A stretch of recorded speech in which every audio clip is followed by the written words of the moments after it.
Buonasera a tutti, state per guardare l'ultimo evento del Trieste Book Fest On Air. Il Trieste Book Fest On Air è l'edizione speciale che abbiamo organizzato per quest'anno particolare e speriamo che sia solo l'anteprima di quello che sarà il vero Trieste Book Fest a marzo 2021. Il Trieste Book Fest On Air, come il Trieste Book Fest che stiamo organizzando per marzo, ha come tema Venti di libertà. E infatti anche gli incontri di questa mini edizione hanno, attraverso le varie sfaccettature che la libertà può avere, può essere intesa, hanno toccato appunto questo tema. Abbiamo incontrato Giuseppe Pulicchia, intervistato da Elisabetta Cavani e Pier Marrone. Abbiamo incontrato Fabio Geda, intervistato da Enrica Birlakis. Vi ricordiamo che Enrica e Elisabetta sono le nostre libraie all'estero con le quali ormai collaboriamo felicemente da qualche anno, e oggi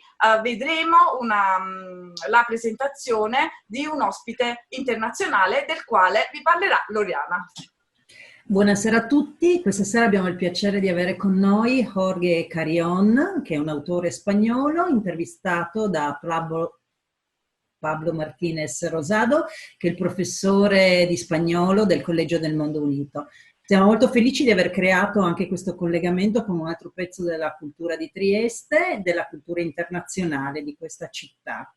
L'intervista che seguirà è leggermente più lunga di quello che ci si aspetta dai tempi in internet, ma vale la pena ascoltare Jorge Carrión parlare di librerie, parlare di libertà, parlare di politica, perché lui ha viaggiato in tutto il mondo per capire cosa siano le librerie, cosa siano le case editrici, cosa sia il libro e che senso abbia proprio parlare di libertà in relazione delle librerie. Poi secondo me vale la pena ascoltarli anche per sentire le voci dei giovani studenti del Collegio del Mondo Unito che partecipano a questa intervista e che hanno raccontato anche qualcosa del loro mondo di provenienza. Quindi lascio la parola a Daniela. Bene, io voglio ringraziare alla fine tutti gli enti che ci hanno sostenuto e che continuano a sostenerci, in primo luogo la Regione Friuli Venezia Giulia, il Comune di Trieste, Coop Alleanza 3.0 e il Piccolo che ha concesso l'importantissima Media Partnership. E vi ricordo ancora che ci sarà un ultimo appuntamento nel mese di novembre, il 25 novembre, con la presentazione di un libro della Coop Alleanza 3.0 scritto da Gaddo De Anna, il cui titolo è Violenza fatta in casa. Quindi continuate a seguirci e buona visione. Buenas tardes, Jordi. ¿Qué tal? ¿Cómo estáis? Buenos días, buenas tardes. Bueno, pues estamos desde el Colegio del Mundo Unido del Adriático, Colegio del Mundo Unido del Adriático, con los estudiantes del segundo año de español, de literatura, que solamente te voy a presentar. Es un grupo de estudiantes venidos de distintos países y estamos en el marco del Trieste Book Fest, el Festival de Literatura de Trieste, que este año ha optado por una versión online también, vistas las circunstancias con motivo de la pandemia. Bueno, antes de presentarte a mis estudiantes, voy a presentarte al público. Bueno, Jordi Carrión, o Jorge Carrión, nació en Tarragona en 1976, es doctor en Humanidades por la Pompeu Fabra. Es escritor, periodista, crítico literario y profesor de escritura creativa. Bueno, tú en las obras tienes una amplia carrera y eres muy reconocido por tu labor como novelista, la tetralogía de las huellas, y por supuesto en librerías causó mucho impacto de muchas maneras, ¿verdad? Esta es la edición del compacto de Anagrama, fue finalista del premio Ralde, si no recuerdo mal. Por supuesto ha recibido otros muchos premios también por Los Muertos, el premio francés de Chambéry, ¿verdad? Y bueno, Contra Amazon es uno de tus últimos libros que recientemente ha salido publicado aquí en Italia también, y Contra Amazon, con ediciones EO. Librerie está publicado por Garzanti y ahora también recientemente ha salido en una edición de bolsillo. Has hecho otros muchos trabajos de crónicas de viajes, de crítica cultural y muy relacionado también con la literatura, pero no solo con ella, sino también con las series y con los fenómenos y las manifestaciones culturales contemporáneas. Por ahí también diriges el podcast Solaris, y has trabajado también como periodista con el New York Times en la versión en español, y bueno, otras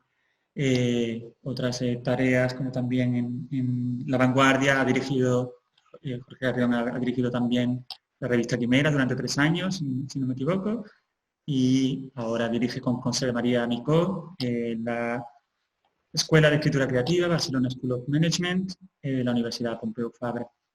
Bueno, dicho todo así, muy rápido, hay muchas más cosas, ¿verdad? Hay muchas no hay que decir nada más. cosas. Bueno, te cuento que yo estoy trabajando aquí con mis estudiantes, que es un gran placer tenerte con nosotros, y quisiera ahora, poco a poco, que ellos pasaran por aquí, por esta pequeña pantalla, y te contaran un poco de ellos, ¿vale? ¿Vamos? A ver. Uno a uno.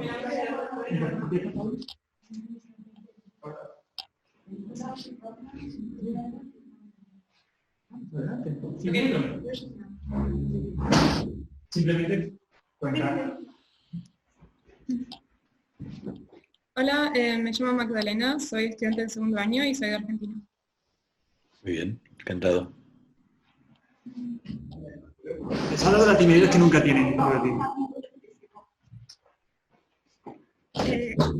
Hola, soy Marta, soy también del 2º año de España. Encantado. Hola, ¿qué tal? Soy Fabián, 2º año de Costa Rica. Mucho gusto. Encantado.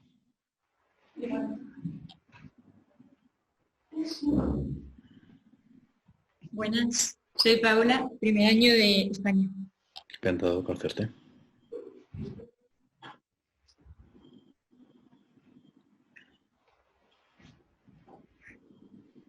Hola, mucho gusto, yo soy Victoria y soy de México, 2º año.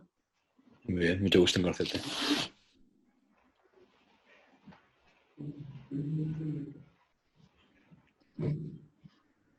Hola, mucho gusto, yo soy Nina y también soy 2º año de México. Muy bien.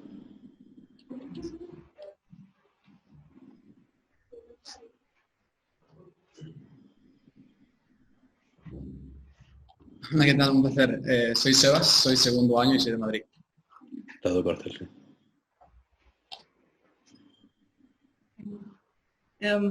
Mucho gusto, soy Ashley, 2º año de República Dominicana. Muy bien. Qué variado. Qué interesante. Sí, es un placer ver sus puntos de vista tan distintos de donde vienen, de cada lugar, cómo entienden la literatura, cómo entienden cada cosa que nos pasa cada día. Así que, bueno, seguro que los vas a notar después cuando vayan a ir haciendo sus preguntas. Decía que, bueno, pues que es una enorme alegría tenerte aquí para un poco conversar sobre todo sobre librerías, que es un libro que hemos estado tratando en clase y que, como también recientemente ha salido su versión en bolsillo, también es bueno mostrarlo, ¿no? Y que el público del Festival de Trieste conozca algo más de tu obra a través de esta charla. Decía que en librerías, de algún modo, se presentan, aunque también en Contra Amazon se presentan muchas ideas a la manera de dualidades, ¿no? De distintas casi oposiciones que más que serlas parecen un poco aparentes, ¿no? Que no parecen serlo del todo, Y a mí me surgió, bueno, un poco la pregunta de ver cómo se relaciona esa idea, esa bipolaridad también con tu propio nombre, con el hecho de que te podamos llamar Jordi o te podamos llamar Jorge, ¿verdad? Y cómo se relaciona eso con la naturaleza de tu obra, en la cual los géneros están siempre jugando entre sí, están muy imbricados y parece que la hibridación define mucho, o en parte al menos, tu trabajo, ¿no? ¿Cómo te manejas con esa indeterminación, con ese juego de géneros, Jordi? Bueno, pues la verdad es que es una pregunta muy, muy interesante para empezar, porque me permite, creo, presentarme y apunta hacia una de las cuestiones que más me preocupan en estos momentos como escritor y como crítico cultural, ¿no? La parte inicial de presentación. En efecto, cuando yo nací, me llamaron Jorge. Mis padres son andaluces del sur de España. Migraron aquí a Cataluña en los años 60, se conocieron aquí y me hablaron siempre en castellano y me pusieron Jorge como nombre en el documento nacional de identidad. Pero en Cataluña hay una política de intentar recuperar y defender el catalán, que se llama política de normalización e inmersión lingüística, y la mayor parte de la educación formal en colegios es en catalán. De modo que yo a los 3-4 años empecé a ser llamado en el colegio de preescolar por mis maestras catalanas, Jordi. Claro, eso ahora es imposible. O sea, ahora es imposible que a un niño le cambien el nombre por todo el tema de las políticas de identidad, de respeto, etc. Pero en aquella época era muy normal en muchas partes, incluidas aquí, ¿no? Entonces yo empecé a ser Jordi y Jorge, y más adelante, incluso eso os lo comento ahí en Petit Comité que estamos, me llamaban Carri, porque en el colegio, en aquella época, había una lógica todavía muy franquista, muy militar. Hacíamos filas para ir a clase y se pasaba lista cada día, y la lista era solo el apellido, sin el nombre. Entonces yo era Carrión, igual que mi amigo Costa, Javier Costa, todavía le llamamos Costa, ¿no? Entonces tenía varios nombres, y cuando empecé a tener amigos extranjeros, la verdad es que para una persona norteamericana o inglesa era más fácil llamarme Jordi que Jorge, porque la J no existe en muchos idiomas, ¿no? Entre ellos el italiano. Mi mujer es italiana, me llama Jorge porque habla el español muy bien, pero su familia me llama Jordi porque es más fácil de pronunciar, ¿no? Y ahí entré en una especie como de doble identidad que me llevó, de hecho, a escribir en catalán al principio. Parte de mi producción periodística empezó a ser en catalán, y que me llevó a un conflicto político más tarde, porque me di cuenta que era claramente una operación de asimilación, ¿no? Que yo fui obligado, de algún modo, por el sistema educativo a ser más catalán de lo que ya era, porque yo podía ser igualmente catalán llamándome Jorge. Pero en efecto eso se ve en todos mis libros. En Australia, un viaje, hay gente que me llama Jorge, gente que me llama Jordi, gente que me llama George, e incluso en mi novela Los Muertos me di cuenta después de que lo que trabajo, también está traducido al italiano, por cierto, y Morti, lo que trabajo es justamente, porque es un mundo distópico de ciencia ficción, en el cual la gente no se acuerda de quién es. Y a menudo creen que son alguien y son otra persona. Y de modo que muchos personajes de esa novela también tienen un nombre y después tienen otro. De modo que ese tipo de esquizofrenia o de conflicto lo he trabajado en muchos libros. Yo creo que todo lo que yo escribo en el fondo tiene que ver con mi origen migrante y mi origen híbrido y catalán, español, andaluz, catalán, etc.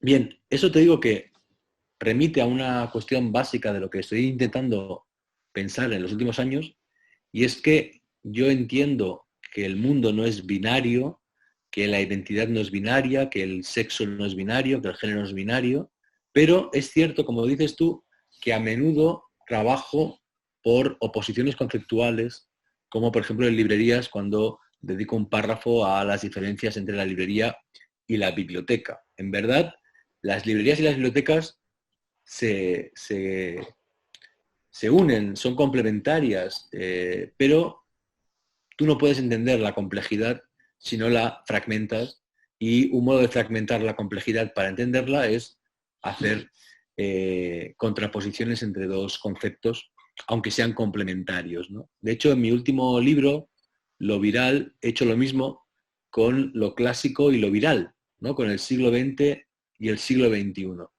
Pero es cierto que en librerías o en Los Muertos o en lo viral no hay dos géneros, o no hay un género a partir de dos géneros, sino que siempre hay más géneros. De modo que aunque el tema pueda parecer binario, el fondo es trans, es múltiple y queda claro en la forma de que no creo en una práctica binaria de la literatura o tradicional de la literatura. Como un poco si te sirviera de campo de juego, ¿no? De la idea de ofrecer esa binaridad y a partir de ahí ir trabajando de los grises, ¿no? Sí, es como la genealogía, ¿no? También caigo casi siempre en la tentación de hacer una historia de un fenómeno, ¿no? Intentar entender cuál es la cronología histórica de un fenómeno incluso reciente, ¿no? Publiqué hace poco un artículo sobre TikTok y automáticamente quise ver a TikTok como una post-red social porque Facebook o YouTube nace en el 2005 y TikTok nace casi en el 2020, en el 2017, ¿no? Entonces, siempre acabo como creando genealogías, es lo que hice con las librerías, verlas como fenómenos históricos y bueno, la genealogía o la oposición conceptual son algunas de las herramientas que utilizo para intentar entender lo que me interesa. De hecho, ahora que lo pienso, también lo aplico a mí mismo, ¿no? Porque os he contado cómo nací, que en la escuela, ¿no? O sea, para contarme a mí mismo, también establezco genealogías y oposiciones entre conceptos. Bueno, en cierto modo, es lo que nos rodea también, ¿no? Precisamente hablando de cómo te manejas y cómo nos manejamos todos en el mundo en el que vivimos, algo que también hemos controlado o hemos un poco hablado en clase tiene que ver con las palabras libertad y la palabra librería y cómo de algún modo parecen estar relacionadas o nosotros las relacionamos a pesar de que etimológicamente puedan estar más distantes, ¿no? Por ahí el festival este año tiene como tema la libertad y bueno, pues se nos ocurre plantearnos hasta qué punto es la librería un espacio para la libertad. ¿Cómo lo entiendes, Jordi? Bueno, yo creo que sí que lo es y que es fundamental, ¿no? Evidentemente, librería etimológicamente viene pues de libro y de IA, ¿no? Que sería como el espacio donde se venden los libros, igual que zapatería sería el lugar donde se venden los zapatos. Pero es mucho más. De todos los comercios culturales, es sin duda el que está más cerca del centro cultural, de la biblioteca, de la embajada política y de otros ámbitos donde se trabaja activamente por defender la democracia y la libertad. Uno de mis capítulos favoritos de librerías, si no mi favorito, es Librerías fatalmente políticas, que es un capítulo en el cual justamente hablo de las librerías bajo las dictaduras, ¿no? O las librerías en la época de la Inquisición.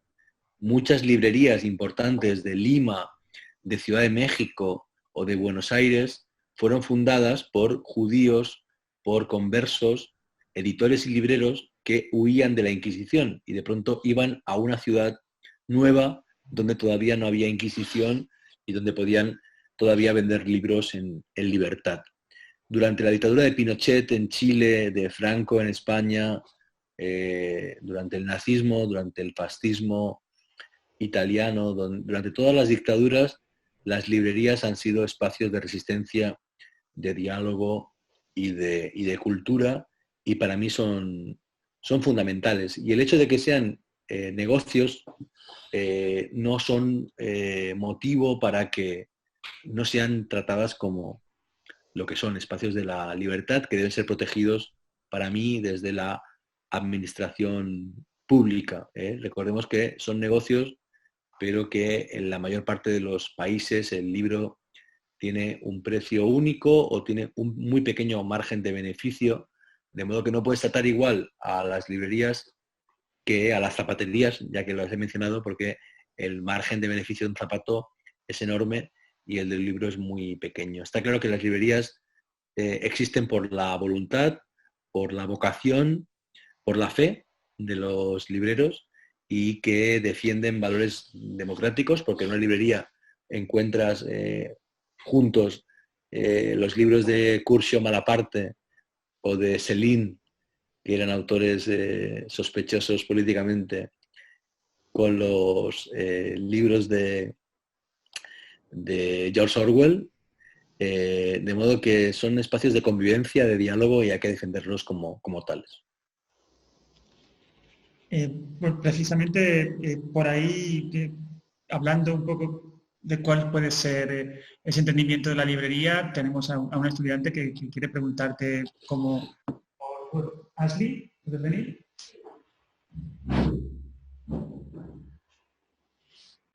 Ashley tiene su propia experiencia de las librerías en su tierra, nos ha contado también cómo la vive allí y te va a hacer una preguntita. Pero mi pregunta es, ¿cuál fue el mayor estímulo para la escritura de este libro?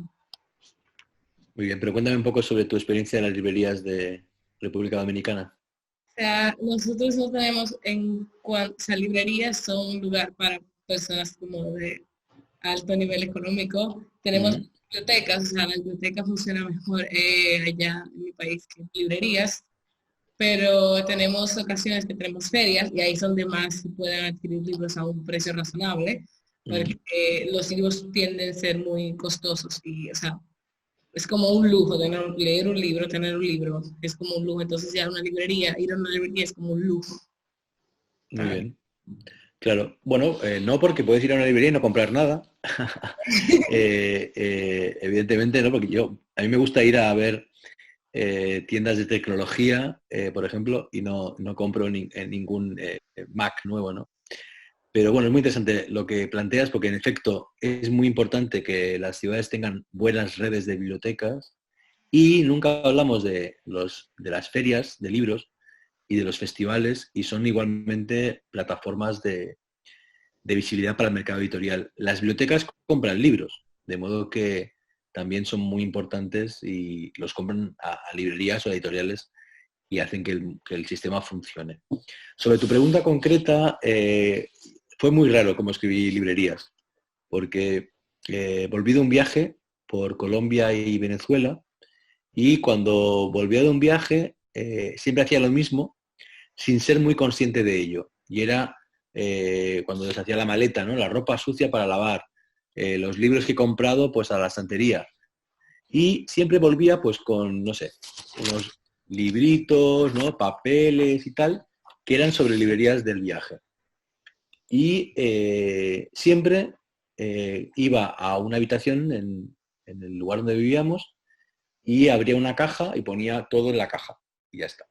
Pero en ese viaje, que volví con mucha información sobre librerías de Colombia y de Venezuela, en vez de meter todo en la caja y ya está, se me ocurrió mirar la caja y me di cuenta que tenía 3 cajas llenas de apuntes, libros, fotos, postales, marcapáginas, de librerías de todo el mundo.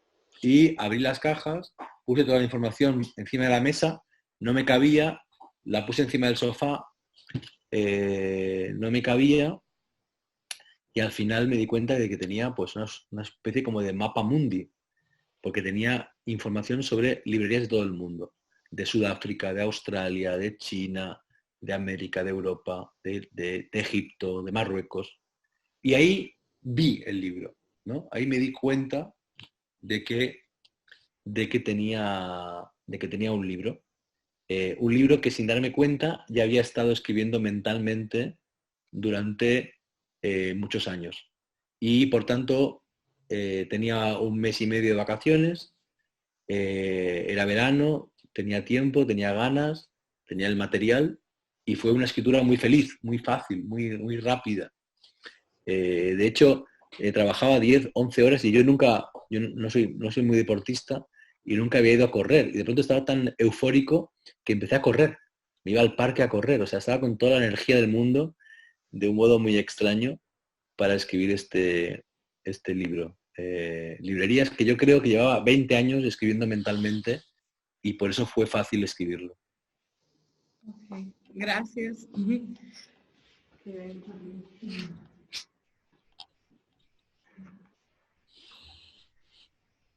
El libro te fue viniendo solo, ¿no? Prácticamente con ese proceso de los viajes y de las visitas a tantas librerías y de ir acumulándolas un poco como casi, más que no solo como coleccionista, sino como acumulador de experiencias, ¿no? Me imagino que casi estaba pidiéndose, estaba llamando ese libro, ¿no? Como estás contando. Bueno, es que a mí me di cuenta de que no había ningún libro así, ¿no? Cuando yo me di cuenta que tenía 20 libros sobre librerías y los 20 eran sobre librerías concretas o sobre una ciudad, me di cuenta de que no había ningún libro que hubiera contado la historia de las librerías y busqué, no lo encontré y por eso lo escribí, ¿no? Yo no hubiera escrito un libro que ya existiera, sino que encontré un modo de crear algo que yo quería leer y que no podía leer porque no existía.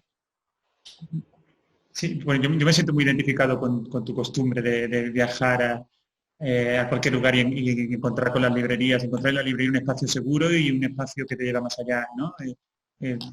Me pasa como a ti que cuando viajo, no importa que no conozca la lengua, entro en la librería y empiezo a curiosear, ¿no? Así que cuando iba leyendo tu texto iba encontrando un poco un espejo a veces y decía, caramba, qué travesía, ¿no? Qué travesía están mostrando en ese libro, ¿verdad? Precisamente por ahí parece que nos abres un mundo en librerías, ¿no? Me parece que estamos entrando en un mundo, en el mundo de las librerías y cómo el mundo está en cada una de ellas. Y introduces el texto a través de citas.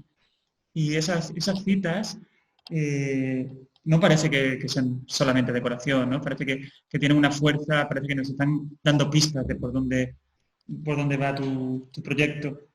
¿Cómo la relacionas tú? ¿Cómo trabajaste esa idea de las citas a lo largo de tu obra?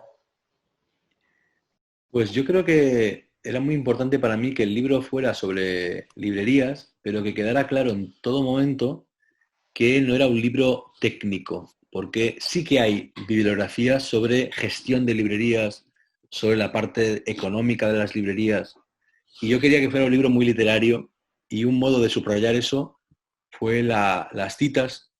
Yo, sin ser consciente, ya estaba pensando en los mecanismos de Walter Benjamin, y mi siguiente libro ambicioso de ensayo y crónica fue Barcelona, libro de los pasajes, de modo que no es casual que creo que la primera cita ya es de Benjamin en librerías, y era para mí un modo de vincular el proyecto con la historia del humanismo, de los textos, de la literatura, y de dejar clara en la forma de que una librería es una casa de citas, es un gran espacio de intertextualidad, ¿no? De diálogo entre textos muy, muy distintos. Pero el espíritu del libro choca con la realidad legal del mundo, porque resulta que en España o en Italia se puede citar así, como hago yo, pero en Francia o en Inglaterra es mucho más complicado,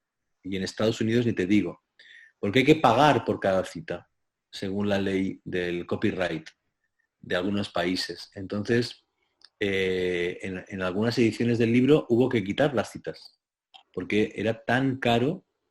Además, yo había firmado una cláusula, porque yo no conocía esto y mis agentes tampoco. Habíamos firmado una cláusula en la cual las citas las pagaba yo, no la editorial. Entonces tuvimos que quitar las citas de algunas ediciones por el tema del copyright, ¿no?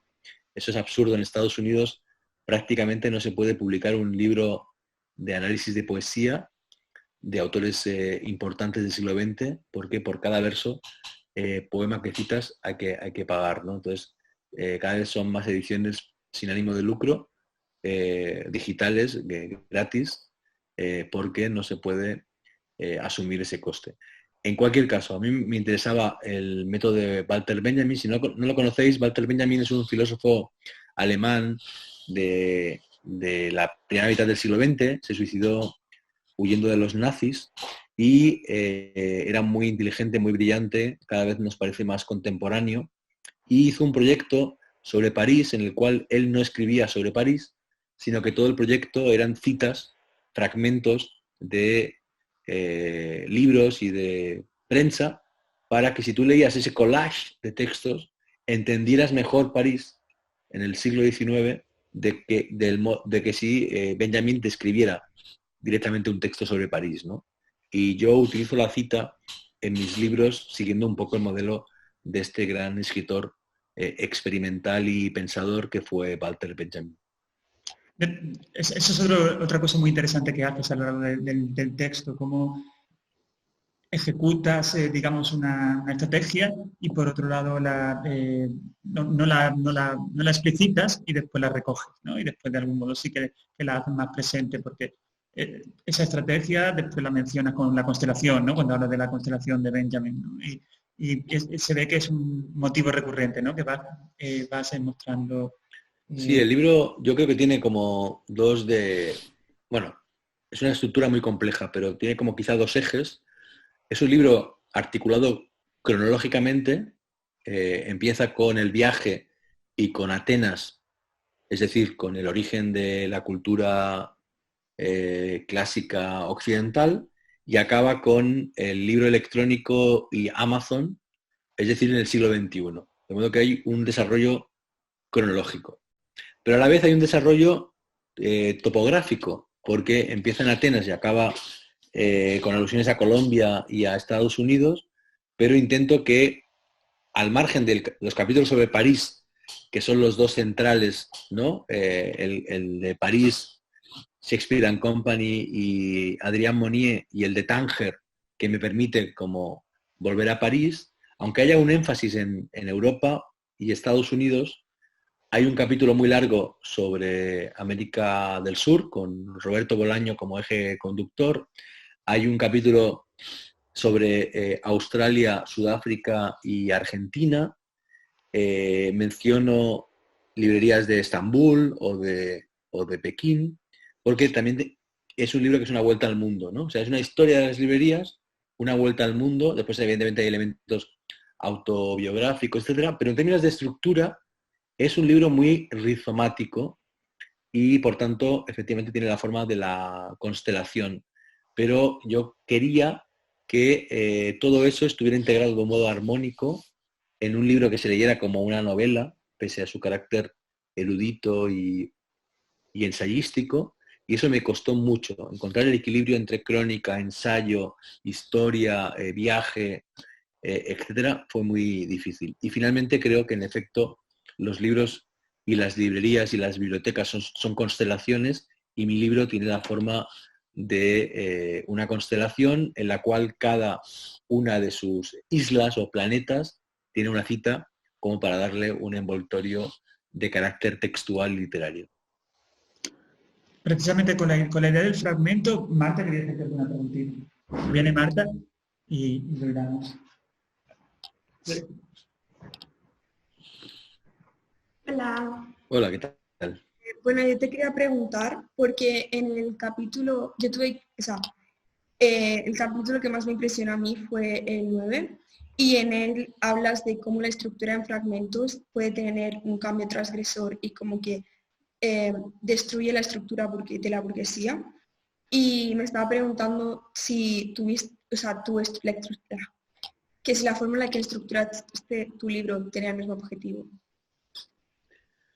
Bueno, la verdad es que es un libro que tenía la tentación de ser monumental, ¿no? Que podría haber tenido 1000 páginas, que podía haber intentado como contarlo todo y también tener como una suerte de voluntad de catedral, de autoridad, ¿no? Y no, es un libro irónico, fragmentario, digresivo, caprichoso, con voluntad casi de colección personal, y por tanto sí, ¿no? Como en contra de esa especie como de concepción burguesa y clásica de la cultura. De hecho, en mis libros siguientes, en Contra Amazon, incluyo un ensayo que se llama Contra la bibliofilia, porque justamente la idea esa de tener libros muy caros, primeras ediciones, eso es muy de la aristocracia, ¿no? Y del antiguo mundo. Y a mí me interesa tener libros baratos que puedo subrayar, que puedo perder, que puedo manchar de café, y que no hay ningún problema. De hecho, cuando viajé a Trieste, viajé por mucha parte de Europa y leí El Danubio de Claudio Magris. Y es un libro que, como lo leí en trenes y lo llevé en la mochila, está arrugado, está muy usado, pero a mí me gustan así los libros, ¿no?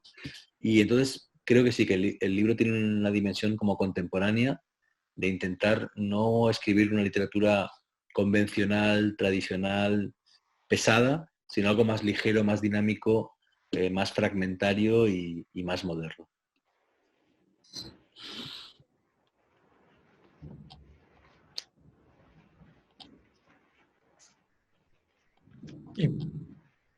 Jordi, estabas hablando de tu viaje a Trieste, como Magris estaba contigo en ese viaje y como el libro lo ibas tratando, lo ibas haciendo tuyo, ¿no? De algún modo. Magris también pasea por librerías a veces, ¿no? Un poco con esa suerte de ensayo novelístico, ¿verdad? En clase hemos visto juntos y hemos tratado un poco esa idea de la relación que hay entre la lectura y el viaje. Ambos como viajes de determinadas maneras, ¿no? de distintas maneras, y como al mismo tiempo, como tú comentabas antes, también hay un recorrido cronológico, no solo en tanto a las librerías como tales, sino un recorrido vital en cuanto a tu propia experiencia en el texto. Y por ahí te queríamos preguntar un poco si entiendes que hay en tu ensayo un reconocimiento, un descubrimiento de ti mismo. Sí, yo creo que, dado que era un libro muy disperso y que era muy libre, porque de algún modo era mi primer libro de no ficción, de ensayo, después de que yo conscientemente decidiera dejar la academia y no seguir escribiendo papers ni yendo a congresos académicos, sino que me quería dedicar a ser escritor y periodista y como mucho profesor de escritura creativa, pero no de ningún tema académico. Pues lo que hice fue introducir una parte personal y el libro se puede leer como una novela de formación, ¿no? Porque hablo de mi origen humilde, hablo de que en mi barrio no había librerías y de algún modo, un poco como, no sé si habéis leído L'amica geniale, la novela de Lena Ferrante, que la protagonista, Lena, hace eso, ¿no? Escapa de su rione en Nápoles, trabaja en una librería y después consigue llegar a la academia y a publicar viviendo en el norte de Italia, ¿no? Un poco así yo también como que voy contando cómo me alejo del barrio y cómo descubro las librerías de Barcelona primero y después las de los viajes, ¿no? Y de algún modo yo creo que me pasé la mayor parte de mi vida construyendo una biblioteca, comprando libros en librerías. Y en algún momento me di cuenta de que ya tenía esa biblioteca y que ya podía calmarme. Quizá también coincidió con el momento en que dejo de viajar tanto, porque soy padre, porque tengo una vida más sedentaria. Y yo creo que es un libro, Librerías, que habla de la construcción personal, ¿no? De un lector y de un ciudadano y de una biblioteca. Aunque hable de librerías, en verdad estoy hablando de mis libros y de mi biblioteca. No sé, aquí detrás tengo la guía de viaje a Provenza, de mi último viaje, libros que quiero leer, ¿no? Y seguramente de muchos de estos libros, si los cogiera, encontraría rastros, ¿no? De cuando lo compré, ¿no? Los tengo subrayados. Y esto es lo que me interesa a mí, ¿no? Que los libros de mi biblioteca me conecten con los libros de las librerías. De hecho, aquí en que es Aprendiendo de Las Vegas, un ensayo sobre Las Vegas, Estados Unidos, tengo pegado en la parte inferior una pegatina con el precio, ¿no? Siempre la pegatina del código de barras o de la librería no la tiro, sino que la dejo aquí. Y es como una suerte de rastro genético del libro que me permite reconstruir su camino respecto a cómo llegó a mi biblioteca. Después lo pongo. Eso me interesa. Me interesa el vínculo entre mi biblioteca y las librerías. Por tanto, era lógico que en el libro mi autobiografía como lector estuviera implícita e incluso, no sé, cosas que yo había pensado para escribir un artículo algún día y que como el libro también habla secretamente de mi adiós a la academia, lo incluyo aquí, ¿no? Por ejemplo, mi lectura de Bolaño podría haber sido un artículo académico, pero entró en librerías.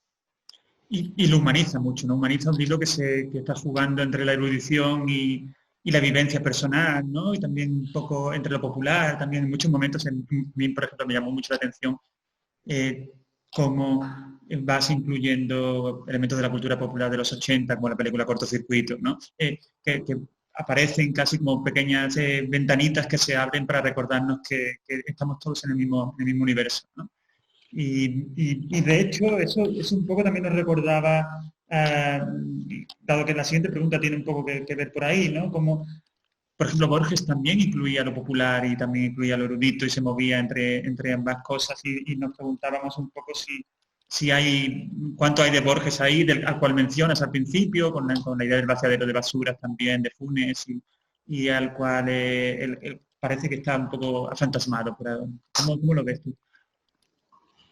La verdad es que, como cuento en el libro, y de hecho es una especie como de homenaje y de intentar ya dejarlos atrás, de algún modo yo empecé con Borges y con Cortázar, ¿no? Y mis viajes a París y a Buenos Aires tuvieron relación directa con ellos dos. De modo que, en efecto, no puedo entender la literatura sin ellos.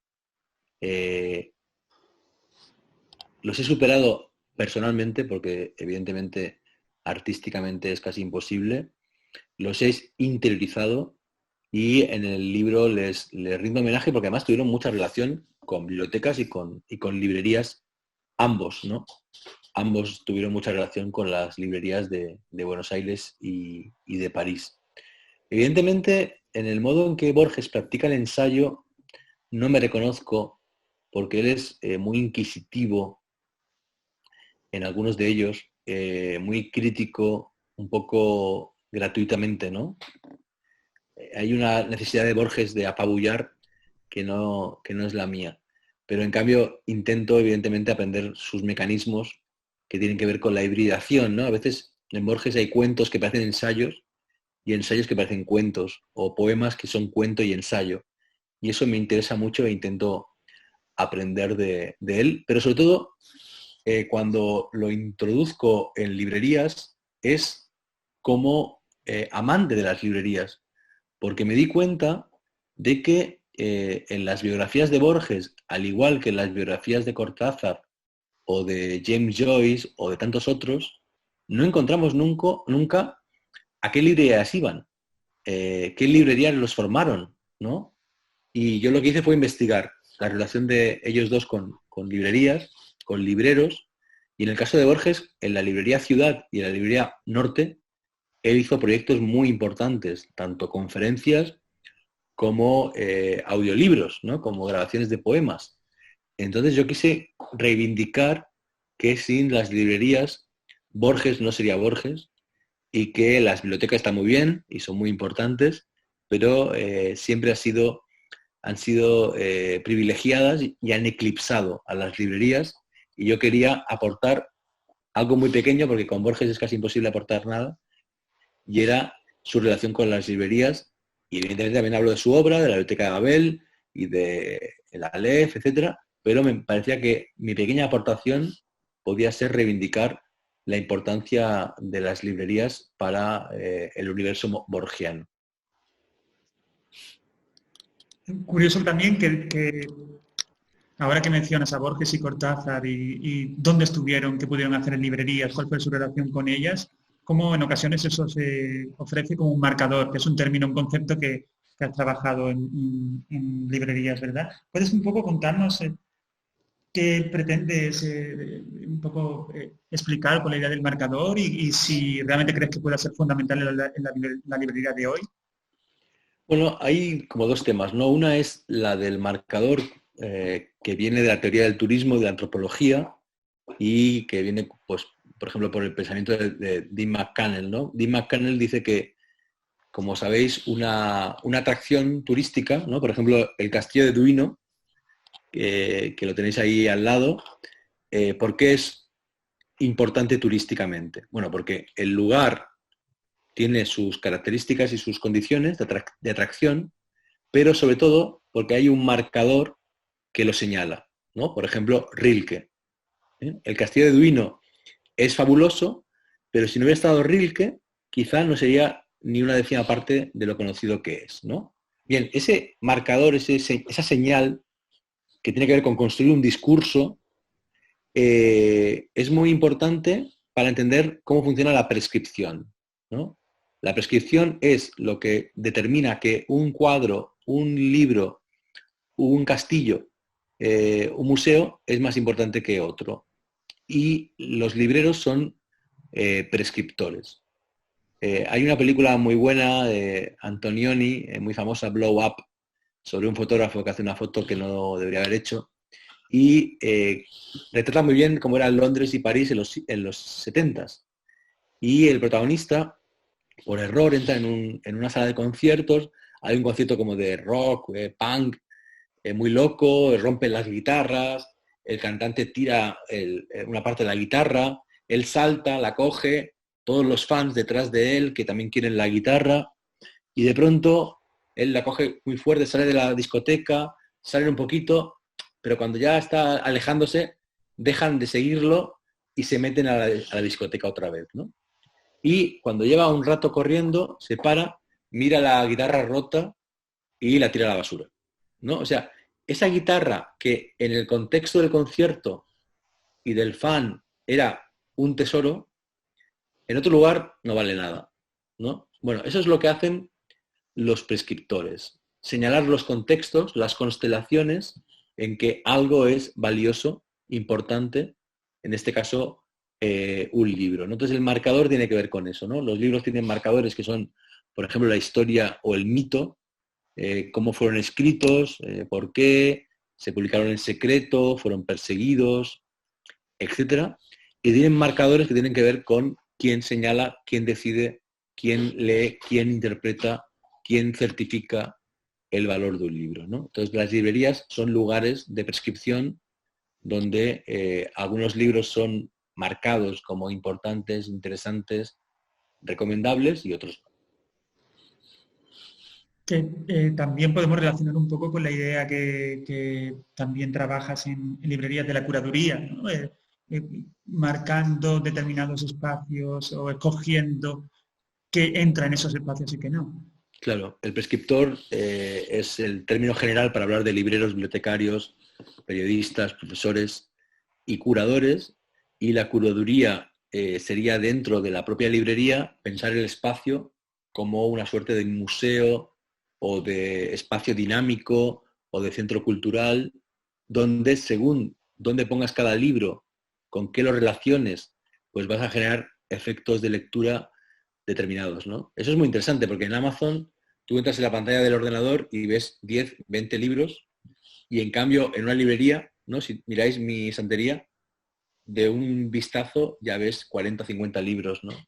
De modo que en términos de curación es muy importante dónde los pones, cómo los pones, qué pones al lado uno de otro, porque generas ecos, diálogos secretos entre los libros, y eso es lo más fascinante de una librería, que tú entras buscando un libro y sales comprando otro, porque el propio viaje, con desvíos, con conexiones, con sorpresas, te lleva a descubrir que no querías ese libro, sino que querías otro, y que ese otro solo era posible que lo encontraras en la librería.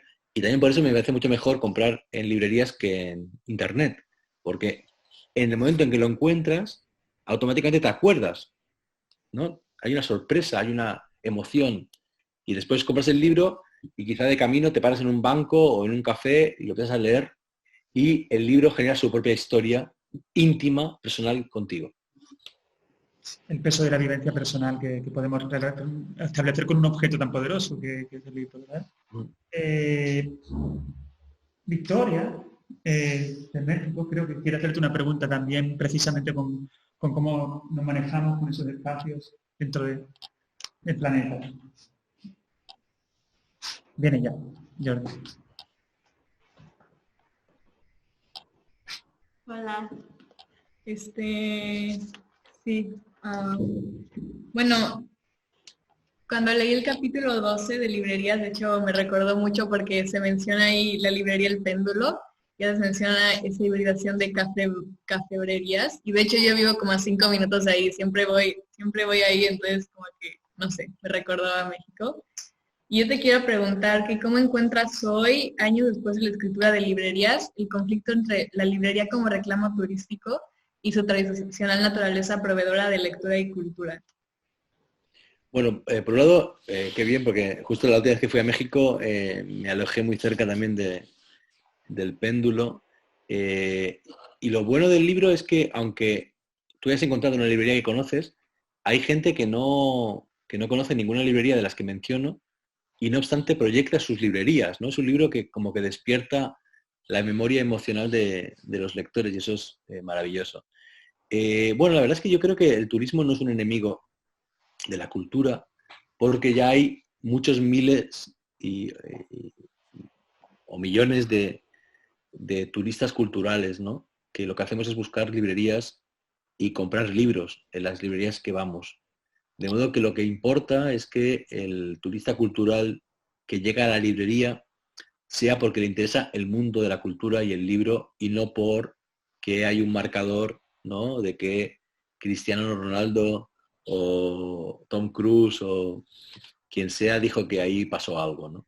Entonces me gusta mucho que haya librerías que son famosas como City Lights en San Francisco, por ejemplo, y que van turistas, pero en cambio creo que es un desastre la librería Lelo de Oporto, ¿no? Porque sabéis que Lelo es la librería más turística del mundo, más que Shakespeare and Company. Hay colas y colas de turistas que entran, algunos porque creen que ahí se hizo la película Harry Potter, lo que es mentira, o que Rowling se inspiró, también es mentira, o no está demostrado, pero sobre todo entran porque sale la guía turística que hay que ir, ¿no? No les gustan los libros, hay que ir, ¿no? Eso me hace ridículo, pero hay muy pocos casos de eso. La mayor parte de las librerías turísticas son librerías donde van gente que, no sé, en Trieste, por ejemplo, por Joyce o por Saba o por Magris o por quien sea, ¿no? No porque es lo que hay que hacer, sino porque realmente te interesa el mundo literario y sus espacios. Gracias. A ti.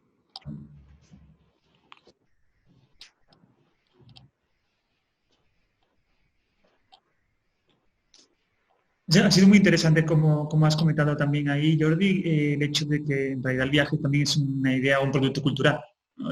Está fomentando y estamos aprendiendo de los viajes y estamos reconociendo, además de que puede haber un viaje motivado por la cultura, ¿no? Que hay una retroalimentación ahí y parece que funciona en una especie de ciclo, ¿no? ¿Cómo ves la inserción de otros productos dentro de la librería? Creo que eso también es una suerte de hibridación, ¿no? Te estás comentando que en tu obra se produce la hibridación y que el mundo está lleno de distintos interventores, ¿no? La idea del viaje, que uno pueda comprar un viaje en una librería, que uno pueda tener una cafebrería, como comentaba Victoria, que esa especie de mezcla, ¿cómo la entiendes dentro de lo que hoy vivimos como lectores? Bueno, yo lo entiendo primero como algo maravilloso porque el ser humano es una mezcla, ¿no? Y no hay nada puro y todo son mezclas y combinaciones y genética mestiza. De modo que la librería híbrida es lo más natural del mundo. De hecho, nunca nada ha sido puro y tampoco las librerías ni las bibliotecas.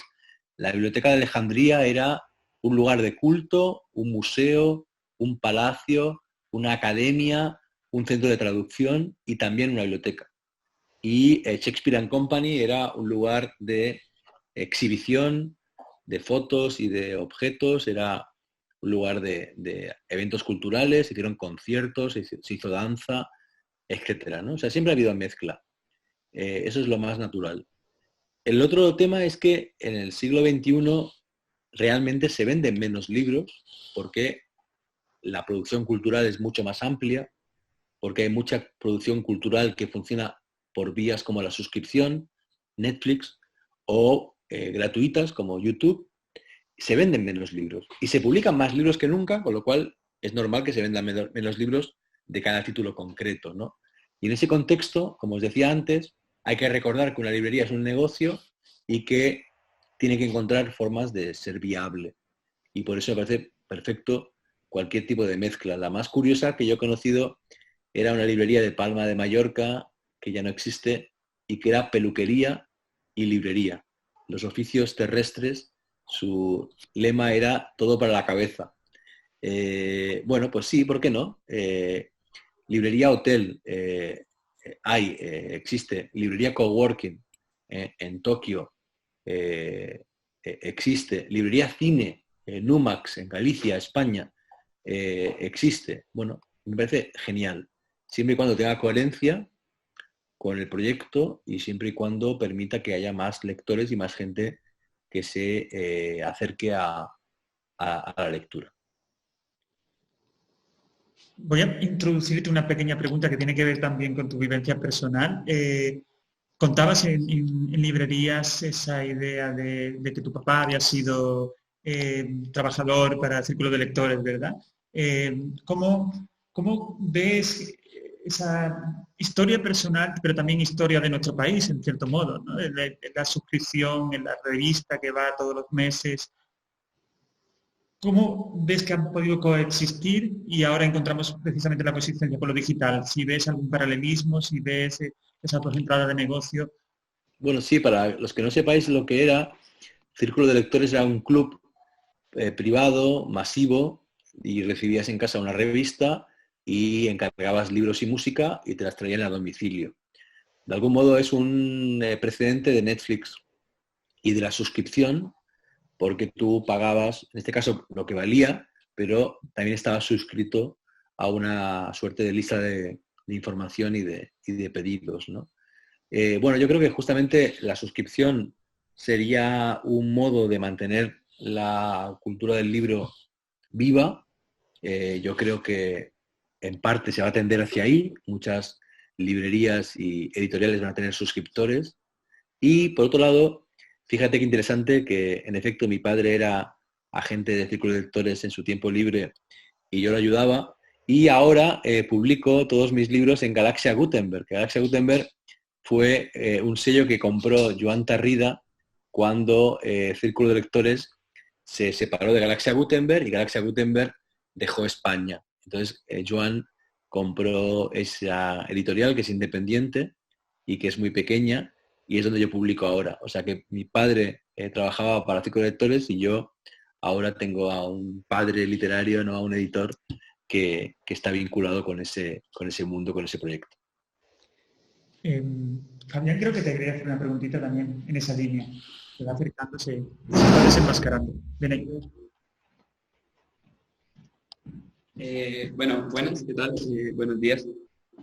Aquí se está hablando bastante de cómo todo este impacto de las nuevas tecnologías han tenido en los libros. Entonces, yo al leer librerías me estaba preguntando, ¿cómo crees que la evolución de la tecnología, la aparición de los ebooks, de Amazon y todas estas diferentes plataformas, ¿cómo crees que esto ha tenido un impacto en el rol de las librerías en sociedad? En el peso, en el significado que las librerías tenían como espacio en nuestras sociedades.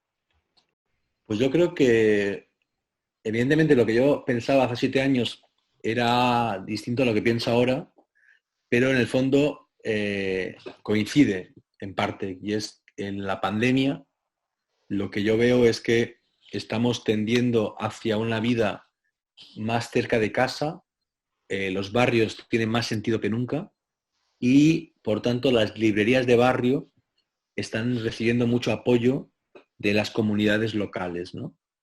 Yo creo que las librerías tienen ese espectro emocional, terapéutico, de cercanía, de seguridad, y que aunque compramos por internet más que nunca y estamos más tiempo conectados que nunca, cuando podemos, queremos contacto humano, queremos cercanía, queremos calidez, queremos que nos llamen por nuestro nombre, algo que en internet no ocurre, y eso lo encontramos en las librerías. De modo que yo diría que va a convivir, al menos en sociedades como las latinas, va a convivir el comercio online y el comercio físico, y en cambio en otras sociedades como las asiáticas o norteamericanas es posible que las librerías estén más amenazadas que aquí. Sí, bueno, muchas gracias.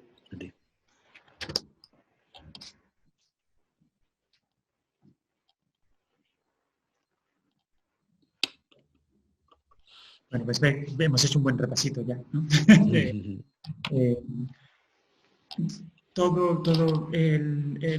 Contra Amazon parece ser el capítulo final, ¿no? O si no final, al menos una especie de continuación de librerías, no solo por el panfleto inicial, sino también por esa serie de artículos que vienen después. Es muy interesante ver cómo en Contra Amazon, por ejemplo, nos presentas las librerías que pueden ser las librerías en parte del futuro con la experiencia coreana, ¿no? ¿Qué podrías compartir un poco de cómo has digerido esa experiencia coreana? Pues la verdad es que de los viajes que hice el año pasado y el anterior, el de Corea y el de China y Japón fueron los más interesantes, ¿no?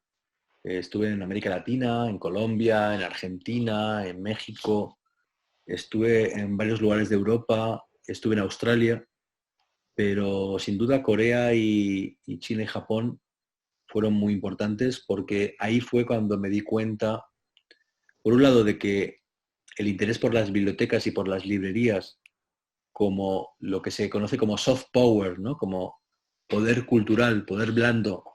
Es decir, cada país intenta trabajar su poder político, económico y militar, que es el poder duro, y también la influencia cultural, ¿no? Que es el poder blando, el soft power. Y Corea, China y Japón, en el soft power tienen muy claro que es importante las librerías y las bibliotecas como reclamos turísticos y como imagen nacional de un país culto, moderno, con la voluntad de que sus ciudadanos no solo estén bien informados y conectados tecnológicamente, sino que también valoren los libros. Por ejemplo, en China hay una política oficial de subir la calidad del papel y de la impresión, en parte porque quieren tener de aquí a 40 años librerías de libros antiguos y viejos, que casi no hay, porque el libro está tan mal hecho que no puede aguantar 40 años, ¿no?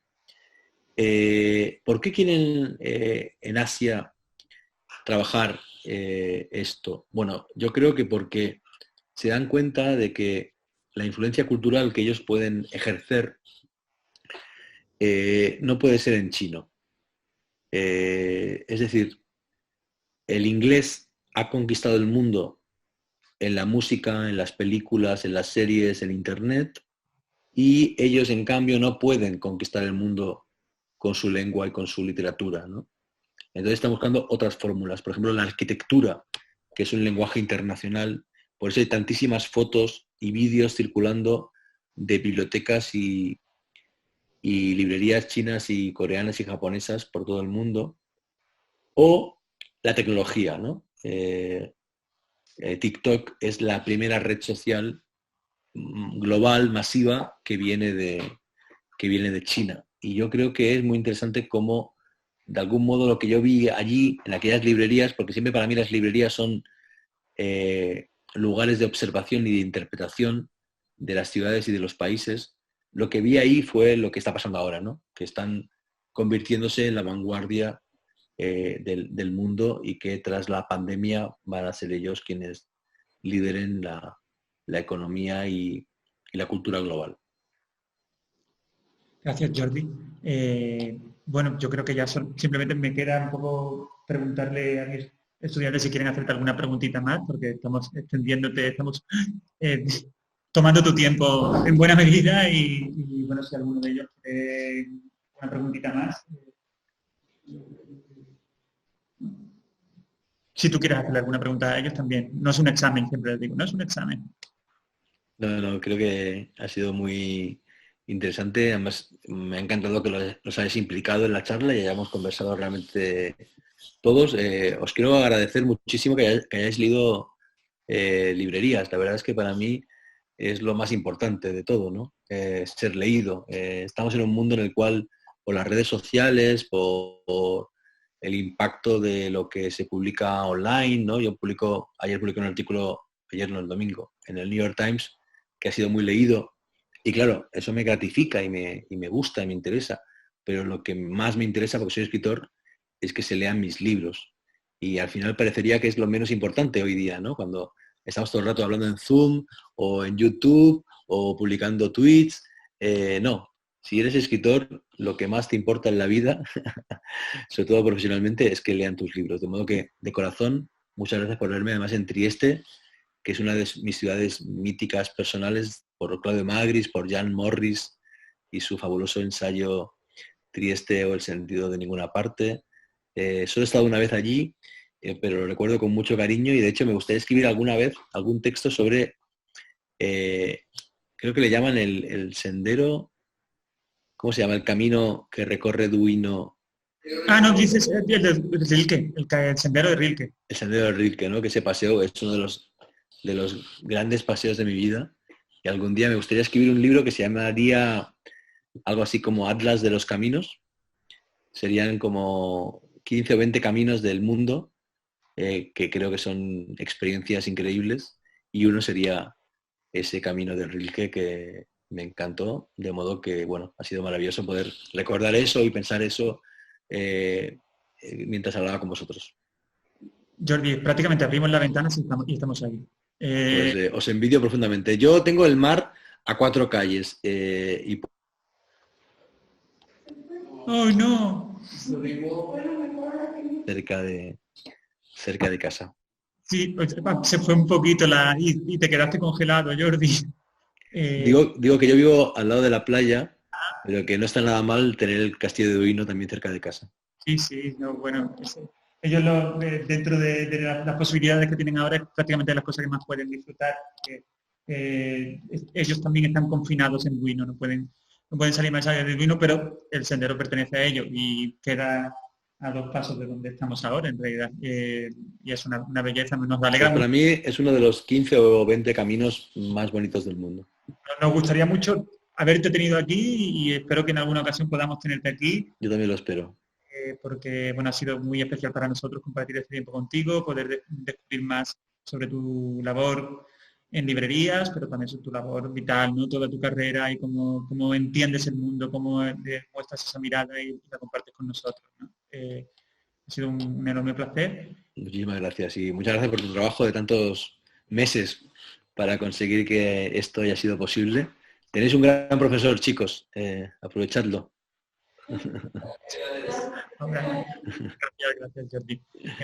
Además sonríen a pesar de las mascarillas. Pues muchas gracias por todo y me tenéis aquí para cuando queráis. Gracias, muchas gracias, Jordi. Gracias, un abrazo. Y gracias al festival por invitarme. También ya sabéis dónde encontrarme.